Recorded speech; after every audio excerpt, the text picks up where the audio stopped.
The program for now is looking at those three underlined perturbation terms in the Hamiltonian and see how they turn out to look in more detail if we insert the two different kinds of vector potentials or the scalar potential. And let's start with the scalar potential. So let's look at the extra Hamiltonian terms coming from here and inserting the scalar potential for a homogeneous, meaning constant electric field.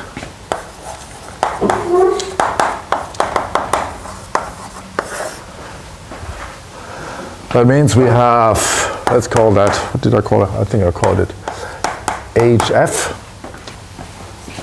The extra Hamiltonian from the electric field. So I have minus sum of all electrons, and then I have to insert the expression up there, which is minus the position vector, i.e. minus the origin times the electric field, and I shouldn't forget the electronic charge here. That's the electronic part, and then I get a nuclear part, which is now E times sum of all nuclei, atomic number, so those together are the nuclear charge, and then again I get the expression from up there, and I'm missing a parenthesis here, minus, and now since this is the at the position of the nuclei, so the Ri becomes now the position vector of the nucleus minus the position vector of the origin times the field again. Now if I move that electronic charge from here into here, and if I sort of remove that parenthesis from there to here, you can see I have a sum of all electrons and something in here and times the field. Now that's always the same in the summation. So I can basically take it out of the summation and put finally the parenthesis here. And then the question is, what is this here?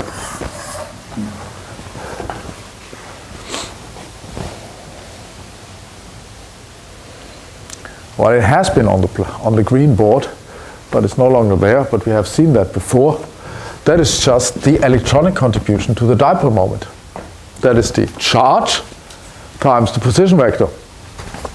So this is nothing else than the electronic contribution to the dipole moment of the molecule, the permanent dipole moment of the molecule.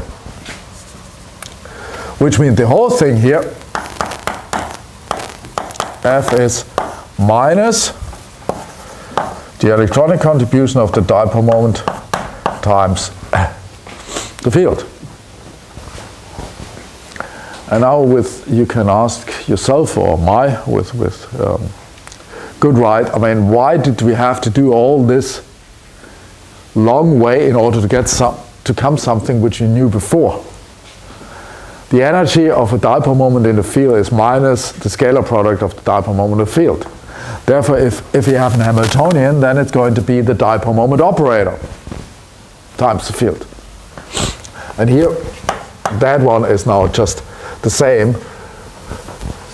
If I make the same trick with the parentheses here and there, and move the minus sign in front, like this, then this is the nuclear contribution to the dipole moment vector. Or being, I mean, in a Hamiltonian, it's the operator. So in total, this is just minus the nuclear contribution of the dipole moment.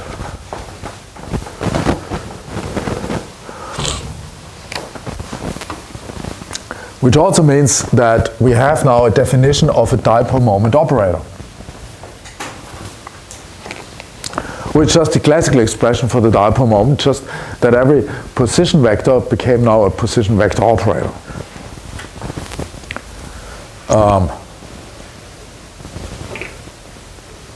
So here, that sort of worked nicely. That's the electric case.